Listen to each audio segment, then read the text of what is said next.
तो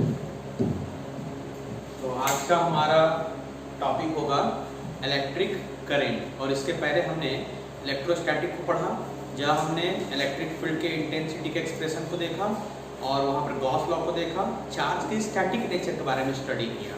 और आज हम लोग चार्ज के मोशन के बारे में स्टडी करेंगे, जिसका नाम होगा इलेक्ट्रिक करंट। तो इसको समझने के लिए पहले जरा हम लोग अपने 11 में एक बात हम सीखे, तो उसके बारे में चर्चा करते हैं कि 11 में हमने आपको बताया था कि energy neither be created nor be destroyed, वो सिर्फ एक फॉर्म से दूसरे फॉर्म में ट्रांसफर होता है। फॉर एग्जांपल मान लीजिए यहाँ पर नीचे में ये वाटर का यहाँ पर स्रोत है, यहाँ पर फुल टैंक भरा हुआ है, यहाँ पर एक टरबाइन सिस्टम लगा हुआ है, ये ऐसा टर्न करेगा तो हम इसे कुछ वर्क करेंगे। हमने इस वाटर को बोला कि आप इस टरबाइन को घुमाइए, इस सिस्टम को घुमाइए, ताकि इससे मान लीजिए कोई मशीन कांटेक्ट में है और वो मशीन चलेगी, वो मान लीजिए उससे हम अपने आटा पीसने का काम कर रहे हैं। तो ये इसके पास इतनी एनर्जी नहीं है कि वो इस सिस्टम को घुमाए और हम यहाँ पर एनर्जी का यूज कर सकें। इसके लिए हमें क्या करना पड़ेगा, यहाँ पर एक हाइट में एक टंकी लगानी पड़ेगी और यहाँ पर एनर्जी खर्च करके ये सारे के सारे वाटर को इसमें हमें भरना पड़ेगा। इसके लिए हम क्या करेंगे, हम यहाँ पर फोर्स लगाएंगे, डिस्प्लेस करेंगे।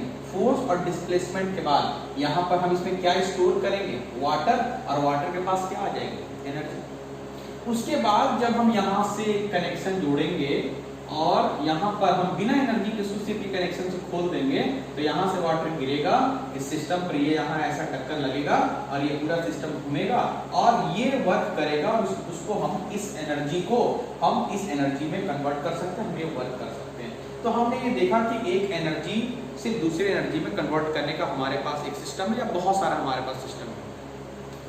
तो यहाँ पर जब हमने इस वाटर में यहाँ पर इसको भरा, इसमें एनर्जी दिया, इसके पार्टिकल दबते चले गए, ये जैसे हाइट बढ़ रही है इसके पार्टिकल दब रहे हैं, तभी जब हमने गैप किया तो ये यहाँ से ऐसा गिरता है और इसके ऊपर गिर करके इस पूरे सिस्टम को घुमाता है और हम इससे वर्क कर पाते हैं। हमने जो एनर्जी खर्च किया वो एनर्जी को हम दूसरे फॉर्म में हम लोग प्राप्त कर लेते हैं। उसी तरह से मान लीजिए कि हमारे पास ये कंडक्टर है, इसमें हम एक चार्ज को लेकर के इसके पास जाते हैं, एक इलेक्ट्रॉन को लेकर इसके पास गए।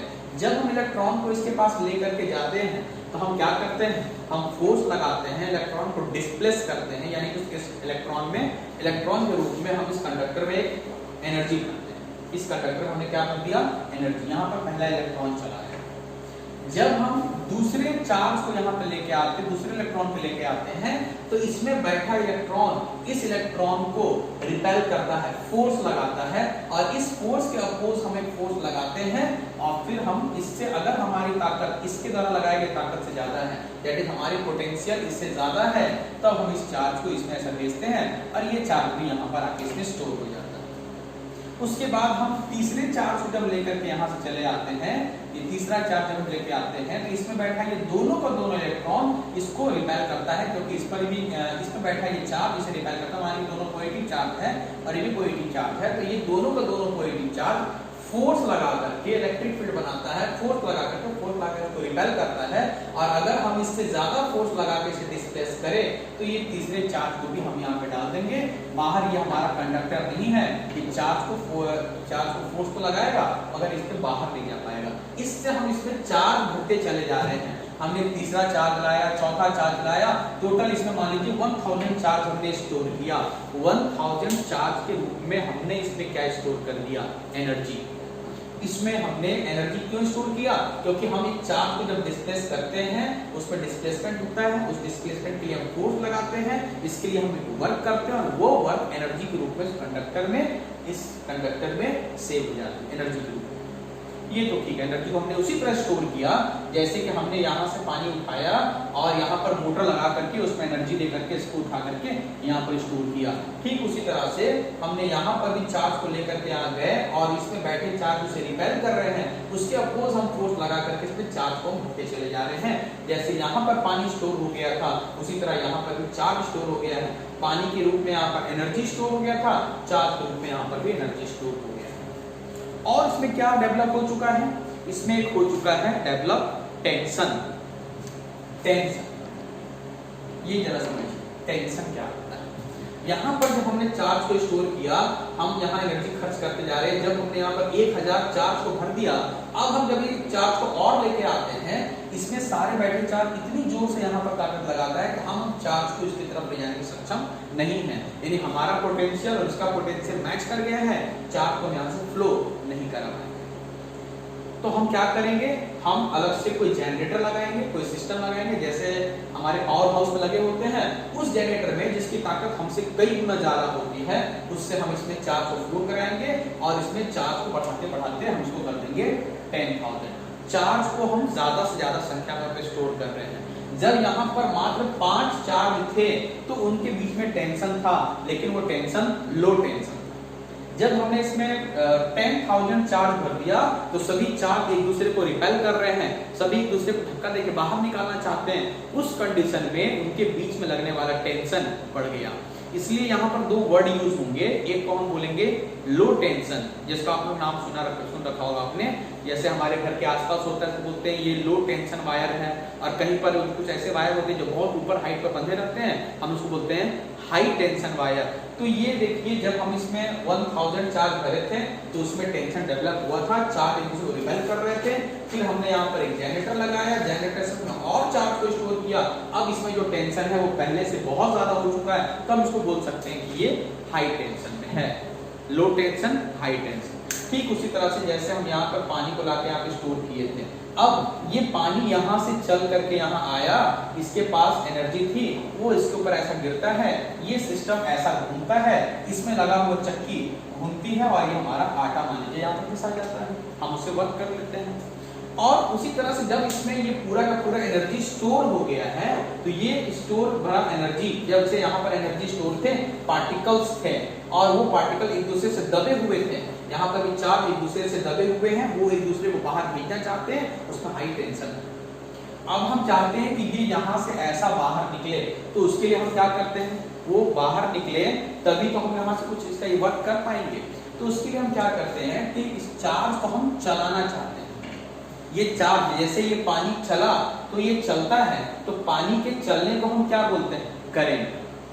पानी के चलने को हम इसकी धारा को क्या बोलते हैं, करंट। तो जब उसी तरह से हमारा ये चार्ज चलेगा तो हम इसको बोलेंगे करंट। और चूंकि ये करंट इलेक्ट्रॉन से बना है तो हम इसका नाम रख देंगे इलेक्ट्रिक करंट। ये धारा जो कि चार्ज की धारा है, इलेक्ट्रॉन की धारा है, तो उसका नाम क्या रख देंगे, इलेक्ट्रिक करंट। तो हम इसे चलाएंगे कैसे, तो जरा समझिए। जैसे मान लीजिए कि ये हमारा एक साइकिल के दोनों तरफ ये चक्के लगे होते हैं, इसमें एक तरफ पैडल लगा होता है, ये पैडल लगा हुआ है और ये पूरे के पूरे सिस्टम पर यहाँ पर बेल्ट बंधी होती है, इस तरह से ये चेन लगा होता है इस तरह। जब हम यहाँ पैडल मारते हैं तो यहाँ का ये इससे कड़ी एक दूसरे से जुड़े हुए हैं, ये पूरा का पूरा सिस्टम ऐसा चल करके जाता है और यहाँ पर जाने के बाद यहाँ पर हमने एनर्जी दिया, ये इलेक्ट्रॉन ऐसा चल करके गए और यहाँ से घूम करके फिर ऐसा वापस चल के चले आते हैं। और ये पूरा का पूरा सिस्टम जो है, ये चैन का जो टुकड़ा है, ये सभी चलते हैं कब, जब तक ये एक दूसरे से ज्वाइंट है तभी ये चलते हैं, ऐसा सिस्टम पूरा घूमता है। अगर हम यहाँ बीच में ऐसा ब्रेक कर देंगे, अगर हम ये सिस्टम को यहाँ से ब्रेक कर देंगे और हम यहाँ पर पैडल ऐसा लगाएंगे, तो क्या ये पूरा का पूरा चैन चलेगा, आंसर नहीं चलेगा। क्योंकि चैन के चलने के लिए जरूरी क्या है, पार्टिकल्स सभी एक दूसरे से जुड़े रहे, तभी हम यहाँ पे जब एनर्जी देंगे तो ये पूरा का पूरा सिस्टम चलेगा। तो यहाँ पर ये जो हमारा ये ब्रेक हो गया, अगर हम इसे फिर से जोड़ दें और हमें एनर्जी दें तो ये पूरा का पूरा सिस्टम चलेगा। और अगर हम यहाँ से सर्किट को इसको अगर काट दें तो ये नहीं चलेगा। तो इसमें हमारा चार्ज का चलने का भी यही कंडीशन है, चार्ज के चलने का यही कंडीशन है, उसके पास एनर्जी है। मान लीजिए कि हम ये पूरा सिस्टम लगाया, यहाँ हमने मोटर लगा दिया और यहाँ पर जैसे मान लीजिए हम यहाँ कोयला रखते हैं, ये कोयला ऐसा जाता है और जाने के बाद यहाँ से ऐसा गिरता है और फिर हमारा ये बेल्ट वापस चला आता है। फिर यहाँ पे हमने कोयला रखा, ये ऐसा गया, यहाँ से नीचे गिरा और हमारा बेल्ट वापस चला आया। तो इस सिस्टम में हमें देखा कि जब तक हमारा ये पूरा का पूरा कनेक्शन जुड़ा हुआ है तभी तक ये पूरा सिस्टम काम कर पा रहा है। हमने अगर इस कनेक्शन को काट दिया तो हमारा सिस्टम चलना बंद हो जाता है। तो इसको चलने का ये तरीका है। तो यहाँ पर भी हमें, जब हमने इसमें पूरे एनर्जी को, पूरे इलेक्ट्रॉन को एनर्जी स्टोर कर दिया है और अब हम चाहते हैं कि ये हमारा इलेक्ट्रॉन चले, क्योंकि उसके पास एनर्जी है। जैसे यहाँ पर पानी के पास एनर्जी था, ये चला था, तो चलते समय हमने रास्ते में उसके एनर्जी से कोई वर्क कर लिया। अब अगर हमारे इलेक्ट्रॉन चलता है, फ्लो होता है, तो चलते समय हम रास्ते में कोई डिवाइस लगाएंगे। जैसे हमने फैन लगा दिया, इलेक्ट्रॉन चल करके आएगा, फैन से होता हो जाएगा, फैन को घुमाएगा, बल्ब के बीच से गुजरेगा, बल्ब चमकेगा, या फिर किसी हीटर से होते हुए गुजरेगा, हीटर हमें एनर्जी देगी, हीट एनर्जी देगी। तो अगर वो इलेक्ट्रॉन चलेगा तो तभी हम एनर्जी का यूज कर सकते हैं। जैसे ये पानी चला था तभी हम इसका यूज किए, जब तक स्टोर है तब तक ये सिस्टम घूम नहीं रहा। तब उसी तरह हम क्या करते हैं कि इसमें हम जो इस पूरा का पूरा जो कनेक्शन है, इसका बोलते हैं, इसका नाम है सर्किट, इसका नाम होता है सर्किट। और अगर हम चाहते हैं कि सर्किट हमारे मर्जी से चले और हमारे मर्जी से बंद हो जाए, तो हम क्या चाहते हैं, हम जब चाहे ये कनेक्शन काट दें, जब चाहे ये कनेक्शन हम यहाँ पर जोड़ दें। तो उसके लिए हम यहाँ पे लगाते हैं स्विच, यहाँ पे क्या लगाते हैं, स्विच। अब हम जब चाहें इसको ऐसा, और जैसे हम लोग नॉर्मली भाषा में ऑन ऑफ की बात करते हैं, तो हम अगर बोलेंगे कि इसमें हम दो यूज करते हैं, एक होता है क्लोज सर्किट और एक होता है ओपन सर्किट, ओपन सर्किट। तो इस क्लोज और ओपन से रिलेटेड जरा आपको बात समझिए। क्लोज सर्किट का मतलब होगा जब ये पूरा का पूरा कनेक्शन जुड़ा रहेगा, इसका मतलब ये स्विच का ये साइन होगा कि कनेक्शन जुड़ा हुआ है, ये कटा हुआ नहीं है। उस कंडीशन में हमारे इलेक्ट्रॉन, हमारी एनर्जी, हमारी ये पूरा का पूरा सर्किट चलेगा। और अगर हमने उसे ओपन कर दिया यहाँ से, तो हमने मान लिया कि सर्किट हमारा कट गया, अब हमारा सर्किट नहीं चलेगा। तो ये चलाने का ये तरीका है, उसी तरीके को हम यहाँ पे यूज करेंगे। ये पूरा का पूरा हम एक सर्किट तैयार करेंगे यहाँ से, और सर्किट में हमने रास्ते में जो भी लगाया, मान लीजिए हमने यहाँ पर बल्ब लगाया, फैन लगाया, ये इलेक्ट्रॉन यहाँ से चलेगा और ये बल्ब में इस तरह बल्ब लगा हुआ है, यहाँ से इलेक्ट्रॉन जाएगा, इसमें अपनी एनर्जी को खर्च करेगा और वो एनर्जी के कारण ये पार्ट चमकने लगेगा और अब बोलेंगे कि बल्ब हमें लाइट दे रही है। तो इस तरह से ये इलेक्ट्रिक एनर्जी लाइट एनर्जी में कन्वर्ट हो जाएगी। वो अगर हीटर से होते हुए गुजरेगा तो हम बोलेंगे कि इलेक्ट्रिक एनर्जी हीट एनर्जी में कन्वर्ट हो गई। इस तरह से एक एनर्जी दूसरे एनर्जी में कन्वर्ट हो गई। और ये जो पूरा का पूरा यहाँ पर इलेक्ट्रॉन के चलने का आपको एग्जांपल बताया, तो जैसे हम इस धारा को बोलते हैं कि ये क्या है, करंट, तो हम यहाँ पर बोलेंगे ये भी है करंट, और इसका हम नाम क्या रखेंगे, इलेक्ट्रिक करंट। ओके, तो ये हो गया इलेक्ट्रिक करंट का एक छोटा सा इंट्रोडक्शन कि व्हाट इज इलेक्ट्रिक करंट। तो जब चार्ज फ्लो करता है तो उस फ्लो ऑफ चार्ज को ही हम बोलते हैं इलेक्ट्रिक करंट। ओके, चार्ज के फ्लो होना क्या कहलाता है, इलेक्ट्रिक करंट। अब हम यहाँ पर इसका हम intensity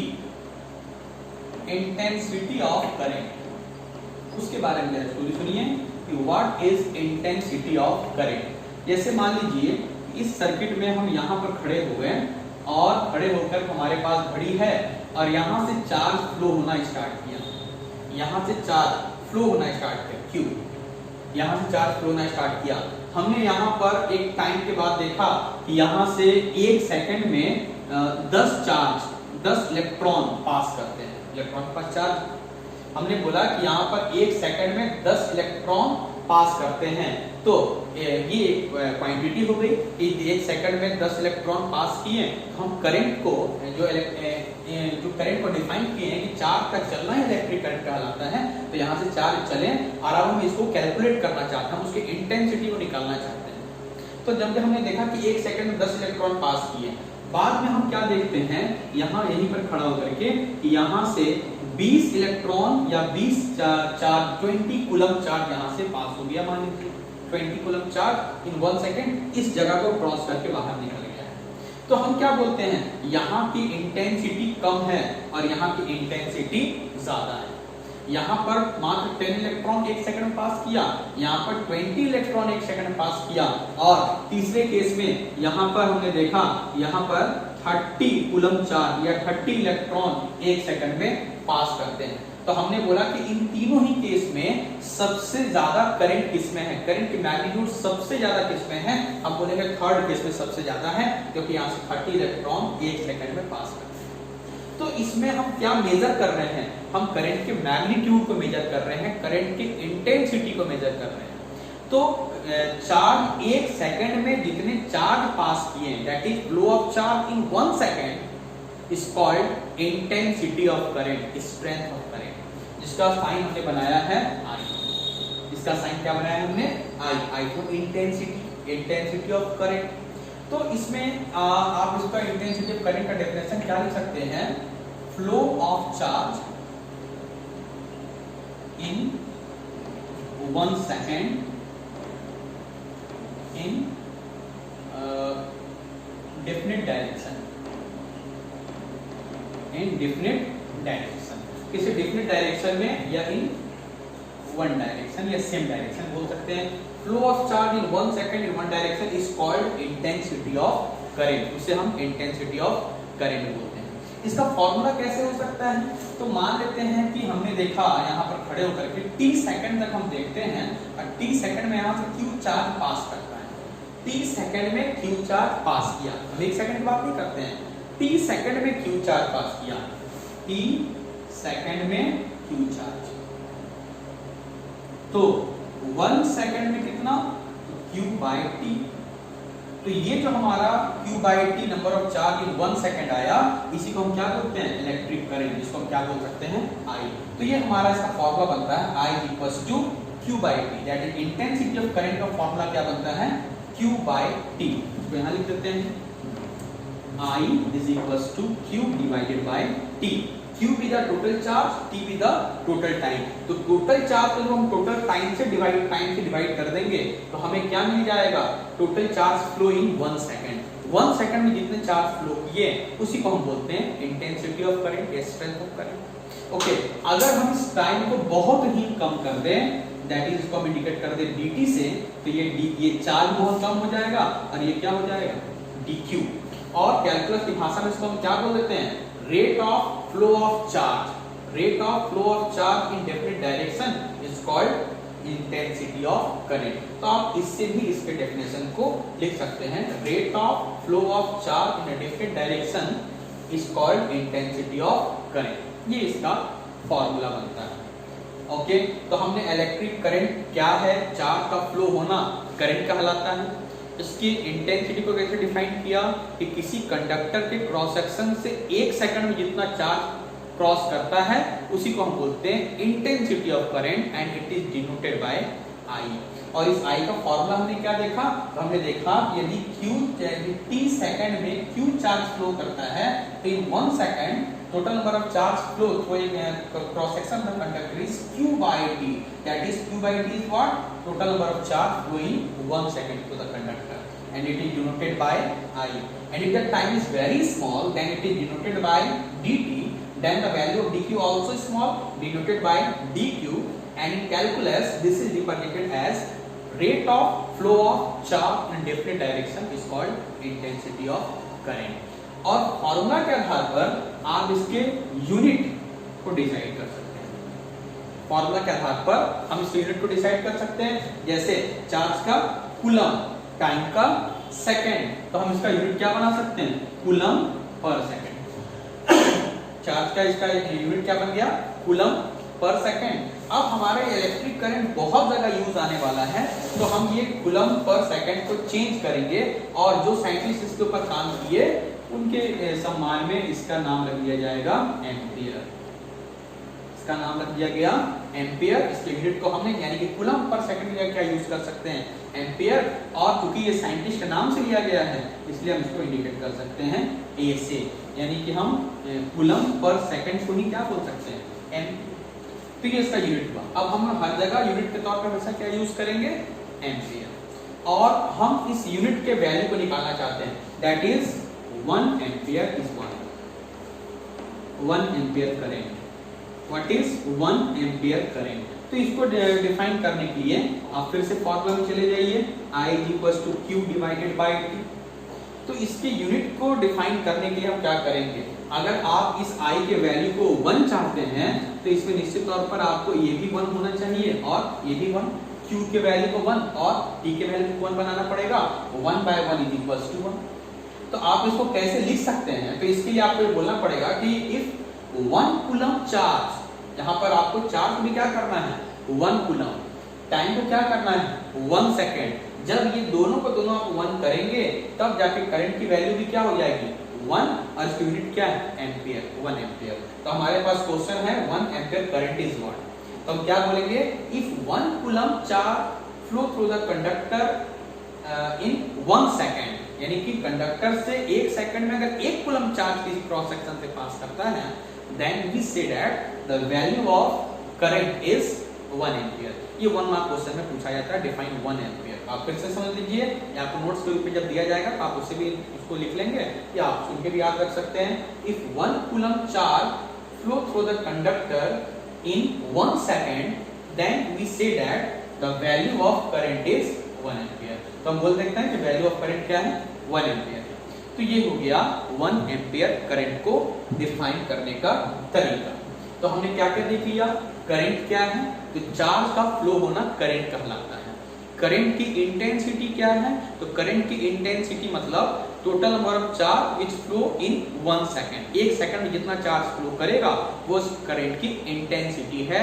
it is denoted by I, its formula is Q by T, and if the value of time is very small, then it is denoted by dQ by dt, and its definition is rate of change of flow of charge in 1 second. The rate of flow of charge in 1 second through the conductor is called intensity of current. और इसके unit को हमने देखा coulomb per second, जिसको short में हम क्या बोलते हैं एम्पियर, और इसके साथ ही हमने 1 एम्पियर करंट को भी डिफाइन करना सीख लिया। ओके, ये तो हो गया 1 एम्पियर। उसके बाद हम ये जानना चाहते हैं कि ये जो हमारा इलेक्ट्रिक करंट है ये स्केलर क्वांटिटी है या वेक्टर क्वांटिटी है। तो हम देखते हैं तो उसके लिए हम क्या देखते हैं कि इधर से हमने अभी बोला करंट में कि करंट में मैग्नीट्यूड भी है और करंट एक पर्टिकुलर चार्ज का एक पर्टिकुलर डायरेक्शन में फ्लो होना करंट कहलाता है। तो हम यहाँ पर आपको ऑलरेडी बोल चुके हैं करंट है मैग्नीट्यूड एंड आल्सो है इट्स डायरेक्शन। तो हम ये जानना चाहते हैं कि हम तो ये जानते हैं कि जिसमें मैग्नीट्यूड और डायरेक्शन दोनों होता है वो तो वेक्टर क्वांटिटी कहलाता है। तो हम ये देखते हैं श्योर होने के लिए कि यहाँ से मान लीजिए कि 3 एम्पियर करंट यहाँ से चल करके आता है, सपोज 3 इलेक्ट्रॉन यहाँ से चल करके आते हैं और ये एक रास्ते से, और ये दूसरा रास्ता है यहाँ से 5 एम्पियर जाता है करंट, ये यहाँ पर जंक्शन लगा कर रखा हुआ है यहाँ पर, और ये तीसरा रास्ता है। तो यहाँ से 3 एम्पियर करंट आते हैं, यहाँ से 5 एम्पियर करंट जाते हैं। हमारा वेक्टर हमें क्या बोलता है कि अगर दो अलग अलग डायरेक्शन है तो अगर आपने किसी एक डायरेक्शन को पॉजिटिव माना है तो उसके अपोजिट डायरेक्शन आपके लिए नेगेटिव का काम करेंगे। तो अगर हम यहाँ पर ये 3 को अगर हमने मान लिया पॉजिटिव या 3 को मान लिया नेगेटिव, 5 को मान लिया पॉजिटिव, तो दोनों का सम क्या हो जाएगा -3 + 5 = 2 एम्पियर। तो वेक्टर के हिसाब से इस डायरेक्शन में 2 एम्पियर करंट जाना चाहिए। लेकिन यहां से इलेक्ट्रॉन आए, यहां से इलेक्ट्रॉन गए, अब यहां पर इलेक्ट्रॉन एक दूसरे को मार थोड़े ही देंगे। तो जितना इलेक्ट्रॉन यहां पर आया है सारा का सारा इलेक्ट्रॉन के जाने का ये रास्ता है। तो यहां पर उसी तरह से टोटल इलेक्ट्रॉन यहां चल करके जाएंगे, कोई भी इलेक्ट्रॉन का लॉस नहीं होगा। तो यहां से अगर 3 एम्पियर करंट जा रहा है, यहां से 5 एम्पियर करंट जा रहा है, तो अगर ये वेक्टर के नियम को फॉलो करता है तो यहाँ से 2 एम्पियर करंट जाना चाहिए। और अगर हम हमारे सोच के हिसाब से जैसा हमने सोचा कि चार्ज तो एक दूसरे को लॉस कर नहीं रहे हैं, तो उसके हिसाब से 5 + 3 8 एम्पियर करंट इधर फ्लो होना चाहिए। तो प्रॉब्लम क्या है, इसके हमने चेक किया और हमने जब यहाँ पर के करंट को चेक किया तो हमें मिलता है 8 एम्पियर। तो अभी मैंने आपको बताया कि इलेक्ट्रिक करंट है मैग्नीट्यूड एंड डायरेक्शन, ये दोनों का दोनों है। तो जिसमें दोनों होता है वो तो वेक्टर क्वांटिटी होता है। लेकिन हमने जब इसके एडिशन को चेक किया तो हमने देखा electric current does not obey vector addition, ये वेक्टर एडिशन को ओबे नहीं करता है, but it obey scalar addition. Scalar simple 3 + 5 = 8। तो एकमात्र हमारे पास ये फिजिकल क्वांटिटी है जिसमें मैग्नीट्यूड भी है, डायरेक्शन भी है, इसके बावजूद ये स्केलर क्वांटिटी है, ये वेक्टर क्वांटिटी नहीं है। तो ये आप याद रख सकते हैं, आपसे क्वेश्चन पूछा जा सकता है कि ऐसी कौन सी फिजिकल क्वांटिटी है which have magnitude and direction but it is scalar. तो आप उसका नाम क्या रखेंगे, इलेक्ट्रिक करंट। इलेक्ट्रिक करंट वो फिजिकल क्वांटिटी है जिसमें मैग्नीट्यूड डायरेक्शन दोनों है but it is scalar. Okay, अगला हमारा टॉपिक होगा डेंसिटी ऑफ करंट।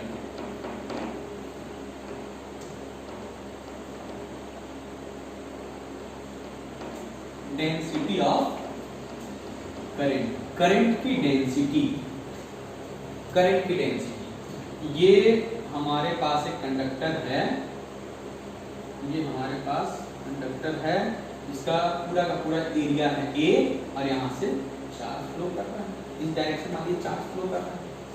तो हमें निकालना है करंट की डेंसिटी क्या है, दैट इज ये पूरे के पूरे एरिया में हमें देखना है कि करंट की डेंसिटी, डेंसिटी का हमने क्या बोला है, यूनिट में जितने वैल्यूज होते हैं वो डेंसिटी होती है। तो यहाँ पर आप उसी तरह याद रखेंगे, दैट इज अगर ये पूरा एरिया है तो यूनिट एरिया में कितना करंट है, current in unit area, current in unit area, unit area में जितने करंट फ्लो करते हैं वो कहलाता है करंट डेंसिटी। और करंट डेंसिटी का सिंबल क्या होता है, J। तो current density is what, that is, इसका फॉर्मूला क्या हो जाएगा, current I divided by A। Current density का फॉर्मूला क्या हो जाएगा, I divided by A। Okay, तो इसको हम ये नोट करके रखेंगे I by A, that is आप ये बोल सकते हैं कि अगर एरिया को यूनिट कर दिया तो J और I दोनों बराबर है, यानी करंट डेंसिटी। तो हमने डेंसिटी वर्ड पहले भी सुन रखा है, तो जैसे हमने बोला कि डेंसिटी का फॉर्मूला, डेंसिटी का नॉर्मल डेफिनेशन क्या होता था, मास पर यूनिट वॉल्यूम। तो यहाँ पर करंट एरिया में फ्लो करता है, हम क्या बोलेंगे, करंट पर यूनिट एरिया। तो करंट पर यूनिट एरिया क्या कहलाएगी, करंट डेंसिटी। लेकिन इसमें एक आपको याद रखने वाली क्या बात है, अच्छा करंट डेंसिटी का फॉर्मूला के हिसाब से आप इसके यूनिट को भी डिफाइन कर सकते हैं। जैसे करंट का हमने बताया एम्पियर, एरिया का होता है मीटर स्क्वायर, आप बोल सकते हैं एरिया पर मीटर स्क्वायर, करंट डेंसिटी की यूनिट, ये करंट डेंसिटी का formula, that is flow of, that is the magnitude of current या intensity of current in unit area is called its density। current की density का symbol क्या हो गया, J, and its formula is I by A, its unit is ampere per meter square। लेकिन current density में जैसे मान लीजिए कि आप ये देखते हैं, ये हमारे पास एक पूरा एरिया है, ये पूरा ऐसा एरिया है और यहाँ से करंट ऐसा फ्लो कर रहा है, जितना करंट यहाँ से पास कर रहा है। अगर हमने इसको ऐसा कर दिया इस एरिया को, तो बहुत सारे ऐसे करंट हैं, तो हमने स्केलर में तो सिंपल ऐड करना सीखा, लेकिन अगर हमने एरिया को ऐसा थोड़ा घुमा दिया तो यहाँ से जो करंट पास कर रहे हैं वो तो इस एरिया से पास नहीं कर रहा है। अगर हमने इसको ऐसा कर दिया, इस तरह से घुमा दिया, तो यहाँ से पास करने वाला करंट अब इस एरिया को टच नहीं कर रहा है। इसका मतलब जैसे हमने इस एरिया को घुमाया, इसमें जो हमारा मैग्नीट्यूड ऑफ करंट था, that is current per unit area, ये चेंज हो गया, करंट हमारा चेंज हो गया। ये इसका डायरेक्शन है करंट का, ये करंट का डायरेक्शन है, और यदि हमने इसके एरिया को पूरा ऐसा सीधा कर दिया और इसका एरिया वेक्टर ये चला जाता है, तो ये करंट और ये इसका एरिया वेक्टर एंगल क्या हो गया, 90 डिग्री। इसका बीच का एंगल फिर से समझिए, डायरेक्शन ऑफ करंट, और अगर हमने एरिया को बिल्कुल सीधा कर दिया तो ये बिल्कुल ऐसा चला आता है, तो ये इसका एरिया वेक्टर की तरफ ऊपर की ओर, तो डायरेक्शन ऑफ करंट और एरिया वेक्टर के बीच का एंगल क्या बन गया, 90। जब ये ऐसा पूरा सीधा हो जाएगा तो इसमें कितने करंट टच करेंगे, आंसर है 0। जब ये बिल्कुल ऐसा सीधा होकर चला जाएगा, इससे कितने करंट पास करेंगे, 0। तो ट्रिग्नोमेट्री में हम ये देखते हैं कि कॉस के केस में जब हम 90 डिग्री लगाते हैं तो उसका वैल्यू क्या हो जाता है, 0, कॉस के केस में। इसका मतलब अगर हम यहाँ पर करंट डेंसिटी को, अगर हम I को बनाना चाहेंगे तो क्या हो जाएगा, JA, I equals to JA। तो हम ये जान लीजिए कि करंट, ये भी एक current density is vector quantity, area is also vector quantity. आपको पहले भी पिछले वीडियो में बता चुके हैं कि एरिया का डायरेक्शन क्या होता है, तो होता है नॉर्मल एंड आउटवर्ड। तो यहाँ पर नॉर्मल आउटवर्ड जब हमने बनाया तो इसके बीच का एंगल बनता है 90, और 90 के केस में करंट की वैल्यू क्या हो जाती है, 0। तो हमने ये जो दोनों वेक्टर क्वांटिटी दिया हुआ है, तो आप इसको क्या लिख सकते हैं, इसको आप ये लिख सकते हैं JA cos थीटा, क्योंकि ये cos के ऊपर डिपेंड करता है। और जब cos थीटा को आप हटाएंगे तो इसको हम क्या बोल सकते हैं, vector J dot vector A। ये करंट का हमारे पास एक और भी फॉर्मूला बनता है, I is equals to vector J dot vector A, where J be the current density, a vector quantity, A be the area vector, vector quantity, और इसमें करंट डिपेंड करता है cos के एंगल पर, cos की identity पर ये depend करता है। तो जब हम cos लगाते हैं तो हम ये जानते हैं cos किस में आता है, डॉट में या क्रॉस में। हम ये जानते हैं कि डॉट में आता है और दो वेक्टर का डॉट क्या होता है, स्केलर क्वांटिटी, इसलिए हम इसको स्केलर प्रोडक्ट भी बोला करते थे। तो करंट ये scalar quantity, J be the current density is a vector quantity, A be the area, और यहाँ पर डॉट इसलिए लगाया क्योंकि हमने इस कॉस को हटाया हुआ है, और ये हमारा करंट का एक और फॉर्मूला बन जाता है I is equals to vector J dot vector A। तो हमारा ये करंट डेंसिटी, तो जिसका हमने क्या बोला कि what is current density, the value of current या the value of intensity of current in unit area is called its density. ये इसका डेफिनेशन, ये इसका फॉर्मूला, आप यूनिट को सजा सकते हैं। और इसके एक्सप्रेशन से, क्योंकि करंट डेंसिटी वेक्टर क्वांटिटी है, एरिया वेक्टर क्वांटिटी है, तो हमने जब यहाँ पे लगाया और आपको ये बताया कि जब ये करंट का डायरेक्शन और एरिया वेक्टर के डायरेक्शन के बीच का एंगल 90 होता है, उस समय करंट कितने यहाँ से पास करते हैं, 0, यानी I का वैल्यू 0 कब होता है, 90 के केस में, और cos 90 की वैल्यू क्या होती है, 0, इसलिए हमने यहाँ लगाया cos थीटा, यानी करंट इन दोनों के cos पर डिपेंड करता है, और जब cos को हटाते हैं तो हम क्या लगाते हैं, डॉट। तो ये हमारे पास करंट का एक नया फॉर्मूला बना, vector J dot vector A, इसको हम बोल सकते हैं करंट डेंसिटी डॉट एरिया। तो ये हो गया डेंसिटी ऑफ करंट। उसके बाद हमारा नेक्स्ट टॉपिक हो जाएगा टाइप्स ऑफ करंट, करंट के types. Okay, types of current. देखिए यहाँ पर ये फिक्स नहीं कि आपसे क्वेश्चन पूछा जाए कि करंट के कितने टाइप्स होते हैं, तो किसी ने 2 टाइप लिखा, किसी ने 3 टाइप लिखा, ये कोई फिक्स नहीं है। हम करंट के नेचर पर उसके टाइप बनाते हैं, और आगे चल करके जो करंट आपको टाइप बताए जाएंगे उसमें और डिटेल में पढ़ना है, और आपको कुछ टाइप ऐसे हैं जिसका कि पूरा पूरा आपको चैप्टर पढ़ना है। तो करंट के टाइप्स कितने होते हैं, तो हमने नंबर 1 में एक वो लिखा डायरेक्ट करंट। डायरेक्ट करंट जिसको हम बोल सकते हैं स्टडी करंट, स्टडी करंट, ये नंबर 1 टाइप हम बोल सकते हैं। जैसे मान लीजिए हमने क्या देखा, ये हो गया टाइम और यहाँ पर हो गया करंट, ये टाइम और ये करंट। हमने यहाँ पर 0 टाइम में देखा ये करंट था 2 एम्पियर, फिर थोड़ी देर के बाद देखा, हमने देखा करंट सेम 2 एम्पियर, फिर थोड़ी देर के बाद देखा टाइम चेंज होते जा रहा है 2 एम्पियर, फिर थोड़ी देर के बाद देखा 2 एम्पियर, फिर थोड़ी देर के बाद देखा 2 एम्पियर। यानी कि हमने देखा कि टाइम चेंज हो रहा है, लेकिन with respect to time the magnitude of current does not change and its direction also does not change. ये करंट का हर टाइम डायरेक्शन मान लीजिए एक पर्टिकुलर, इसको हमने पॉजिटिव माना, इसको हमने माना नेगेटिव। तो जब हम इन सभी पॉइंट्स को मिलाते हैं तो ये बिल्कुल ऐसा सीधा स्टडी बन जाता है, बिल्कुल straight. That is the value of current and its direction does not change with time, ये बिल्कुल भी चेंज नहीं हो रहा है। तो हम इस तरह के करंट का नाम क्या बोल सकते हैं, डायरेक्ट करंट, और इसका दूसरा नाम क्या हो सकता है, स्टडी करंट। तो आप इसको शॉर्ट में इसको आप क्या बता सकते हैं, डीसी, डायरेक्ट करंट। तो आप डायरेक्ट करंट का डेफिनेशन भी खुद से लिख सकते हैं कि when the value of current does not change with time then the current is called direct current. और इसी का अपोजिट आप लिख सकते हैं, suppose variable current, number 2 variable current. तो इससे नाम से ही समझ में आ जा रहा है कि जो वेरी करता है, क्या वेरी करेगा भाई, तो आंसर है करंट का वैल्यू वेरी करेगा, करंट। ये टाइम और ये करंट, ये बिल्कुल स्ट्रेट है, तो हमने इसको बोल दिया स्टडी करंट। हमने इसका ठीक उल्टा बोला वेरिएबल करंट, यानी कि मान लीजिए कि पहले करंट कम था, फिर ये ऐसे करके ज्यादा हुआ, और ये इसका कोई ठीक नहीं, ये बिल्कुल ऐसा चल सकता है, ऊपर जा सकता है, नीचे आ सकता है। That is the value of current is change with respect to time, the current is called variable current. जिसमें with respect to time current का वैल्यू बदले उसको हम क्या बोलते हैं, वेरिएबल करंट। जिसमें ना बदले उसको क्या बोलते हैं, स्टडी करंट। तो ये 2 तरह के करंट हम देखते हैं। एक होता है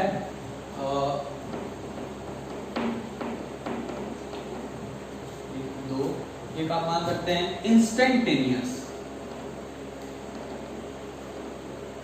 इंस्टेंटेनियस करंट। ये हम आपको बताते हैं व्हाट इज इंस्टेंटेनियस। नाम से पता चल रहा है किस समय का करंट, आंसर है एक इंस्टेंट टाइम का करंट। जैसे हमने दिखाया कि आपको एक कैपेसिटर लगाया, नीचे सेल लगाया, नीचे से चार्ज गए, ऊपर स्टोर हो गए।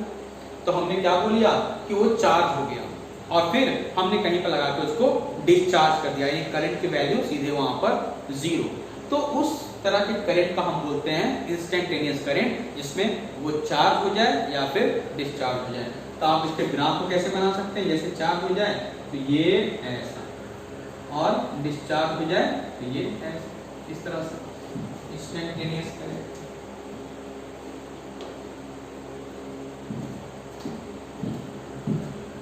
डिस्चार्ज, तो ये चार्ज डिस्चार्ज दो नाम ना बोल करके हम क्या बोलेंगे, इस करंट का नाम इंस्टेंटेनियस करंट, जिसमें आपको हमने कैपेसिटर कैसे बताया था कि कैपेसिटर लगाया, नीचे सेल लगाया, चार्ज गया, चार्ज ऊपर जाकर के भर गया, वो पूरी तरह से कैपेसिटर हमारा चार्ज हो गया। तो उसमें हमारा चार्ज चलता है, तो चार्ज का चलना क्या कहलाता है, करंट। तो करंट तो है, मगर वो चार्ज किसी तुरंत गया और कैपेसिटर को स्टोर किया, फिर हमारा चार्ज चलना बंद हो गया है।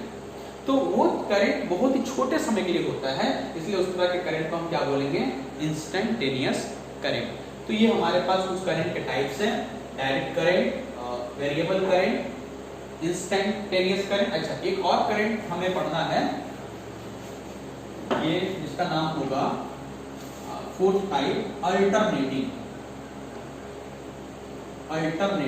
करंट। ये आपके सिलेबस में एक चैप्टर में पढ़ना है इसका, अल्टरनेटिंग करंट, चार्ज का चलना करंट है। अल्टरनेटिंग के बारे में समझिए क्या है कंडीशन।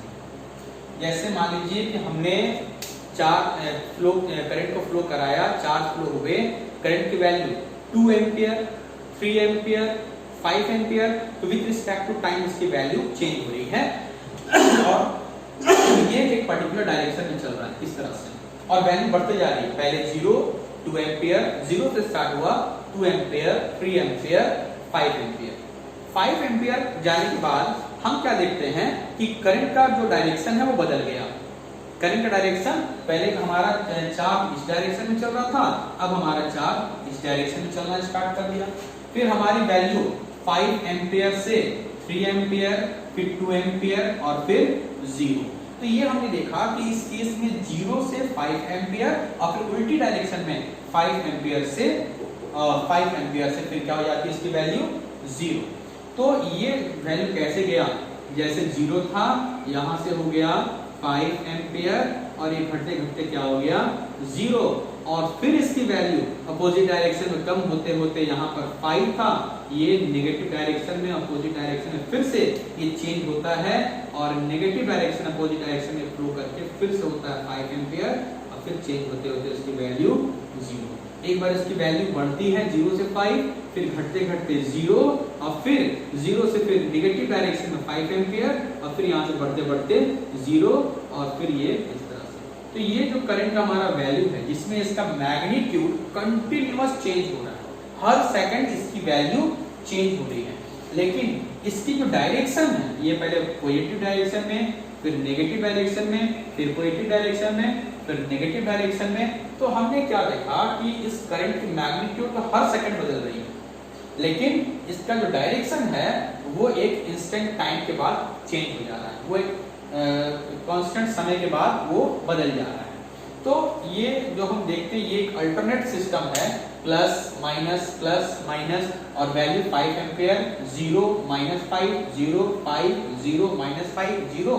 तो हम इस तरह के वैल्यू को हम क्या बोलेंगे, इस तरह के करंट का नाम क्या बोलेंगे, अल्टरनेटिंग करंट। तो हम इसका डेफिनेशन को क्या बोल सकते हैं, तो हम ये बोल सकते हैं the current whose magnitude changes continuously। फिर से, the current whose magnitude changes continuously, continuous के मैग्नीट्यूड चेंज हो रहे हैं, हर सेकंड उसकी वैल्यू बदल रही है, but its direction changes periodically. उसके जो डायरेक्शन है वो एक पीरियोडिक मतलब जो अपने आप को रिपीट करे, इसके बारे में आपको 11 बताया था।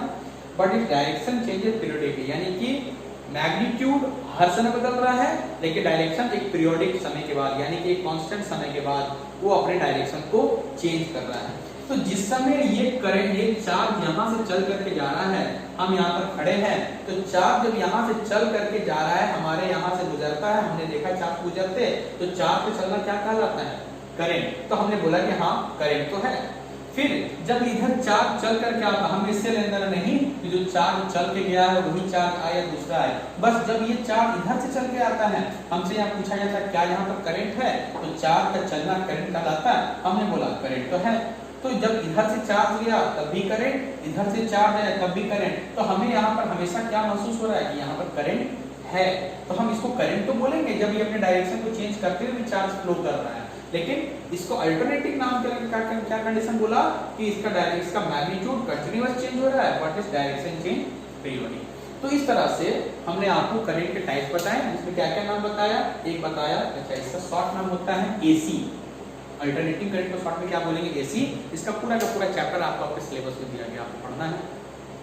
तो टाइप्स ऑफ करंट में हमने आपको बताया सबसे पहले डायरेक्ट करंट डीसी, जिसको हमने बोला स्टडी करंट। दूसरा इसका उल्टा था वेरिएबल करंट, वेरिंग करंट, जो विद रिस्पेक्ट टू टाइम इसकी वैल्यू चेंज। थर्ड केस में हमने आपको तीसरा नाम बताया इंस्टेंटेनियस करंट, और फोर्थ में एक करंट का वैल्यू, एक करंट का नाम है इज कॉल्ड अल्टरनेटिंग करंट। तो हमने इस तरह से करंट के कुछ टाइप्स पढ़े। तो ये हमारा सबसे फर्स्ट क्लास इंट्रोडक्शन क्लास था, इसके नोट्स आपको दिए जाएंगे, और भी बेहतर तरीके से उसको समझने के लिए आपको वीडियो के साथ साथ आपकी बुक को पढ़ना ही बहुत जरूरी है, और हमेशा से ही बुक को पढ़ना बहुत जरूरी रहा है। और जब इसके नोट्स दिए जाएंगे आप पहले प्रयास करेंगे नोट्स खुद से लिखें, जो वीडियो बोला गया वीडियो को सुनते हुए उसको पॉज कीजिए, पॉज करने के बाद आप उस बात को अपनी भाषा में लिखते चलिए, इस तरह से आपका नोट्स भी तैयार होता चलेगा। ओके, फिर हम लोग नेक्स्ट वीडियो में इसके और आगे की स्टोरी को लेकर के आएंगे, बताएंगे।